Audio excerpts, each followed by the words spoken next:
Dando continuidade, pessoal, nossa aula, vamos falar agora do átomo. Como eu disse para vocês, o conceito que nós temos hoje de átomo é que o átomo se divide sim. O átomo, ele tem duas regiões. Ele tem a região do núcleo e ele tem a região da eletrosfera. De acordo com o modelo do Rutherford, seria assim, ó, que eu tenho um núcleo e ao redor desse núcleo eu vou ter os elétrons girando nas camadas que constituem a eletrosfera. Então, aqui seria o núcleo e tudo isso seria a eletrosfera. Em relação a tamanho, o núcleo ele é muito pequeno em relação à eletrosfera, que é gigante. Para vocês terem uma ideia, imagina o Maracanã. O núcleo seria uma bola de futebol no centro do Maracanã. Todo o entorno, a arquibancada e todo outro espaço seria a eletrosfera. Então, daí você já tem uma ideia que o núcleo é muito pequeno realmente, certo? Agora, em termos de massa, a massa do átomo ela se concentra praticamente toda no núcleo. Já, mesmo sendo muito pequeno, porque o próton que fica no núcleo, ele tem uma massa muito maior do que o elétron, tá certo? Então, o átomo vai ter duas regiões, núcleo e eletrosfera. O átomo ele vai se dividir em três partículas constituintes, que são prótons, nêutrons e elétrons, tá certo? Existem outras partículas subatômicas ainda bem menores, mas que só o estudo é feito mais na área da física quântica, tá certo? Então, no núcleo, nós vamos ter os prótons. Os prótons, eles vão ter uma carga positiva.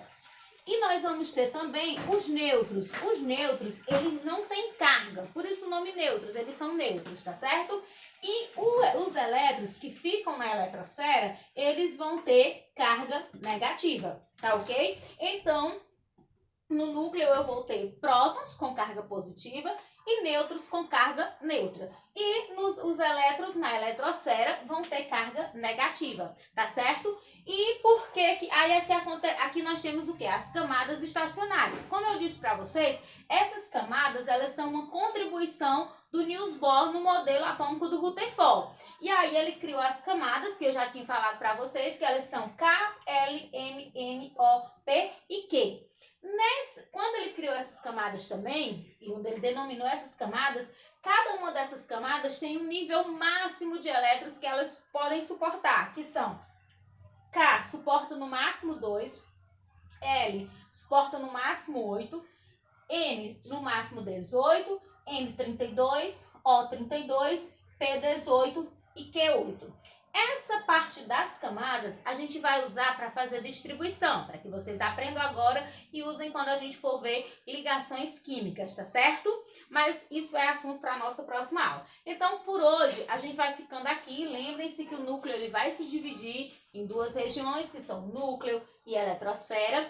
Eu tenho um núcleo muito pequeno em relação à eletrosfera, que é gigante, mas a maior parte da massa se concentra no núcleo e os elétrons ficam girando ao redor e tem uma massa muito pequena. Por isso que a maior parte da massa está no núcleo. Lembrem-se que os prótons têm sempre carga positiva e os nêutrons têm carga neutra.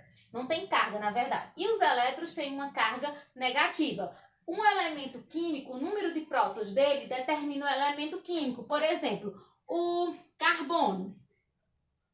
Carbono não, vamos colocar o hidrogênio, que é mais conhecido. O hidrogênio, ele tem um número atômico de 1, certo? Então, esse 1, um número de prótons 1 indica que o elemento químico de todos os elementos que tiverem número de prótons 1, eles pertencem ao elemento químico hidrogênio, ou seja, o número de prótons ele serve para representar o elemento. Então, os elementos químicos eles são conhecidos a partir do seu número de prótons. É como se fosse o nome. Cada um de nós é conhecido pelo nosso nome. Então, o número de prótons seria o nome para identificar aquele elemento. A partir daquele número dá um nome àquele elemento, tá certo?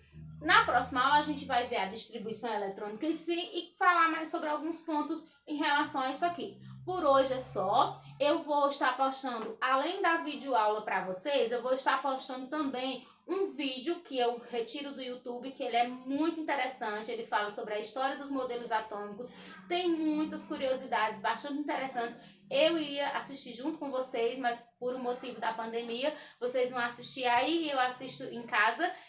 Quem quiser comentar alguma coisa sobre o vídeo, fique à vontade para se manifestar na sala de aula ou no grupo do 9º ano, porque o vídeo é bastante interessante. Eu gostaria muito que vocês assistissem tanto a minha aula, é claro, como o vídeo que eu vou colocar de apoio para vocês, tá certo?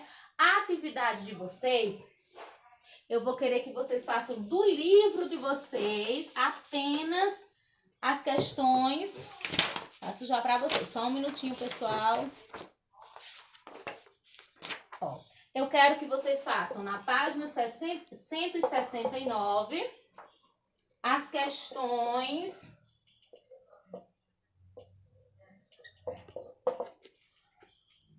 11, 12 e 13.